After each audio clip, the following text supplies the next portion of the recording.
Difference between two positive numbers is 16. The larger number is twice the smaller number, decreased by 14. Find two numbers. A is equals to 25 and 40, 30 and 46, 28 and 35, 47 and 56. Tingnan natin ang difference muna ng dalawang number dito sa mga choices. The difference in letter A is 15. So, mali na ang letter A. Dapat kasi ang difference 16. Sa letter B, ang difference is 16. So, pwedeng ang letter B ang sagot. Titingnan muna natin.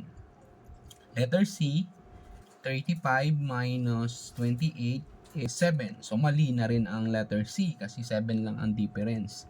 Then, sa letter D, 47 and 56. So, 9. So, ang sagot is letter B, 30 and 46.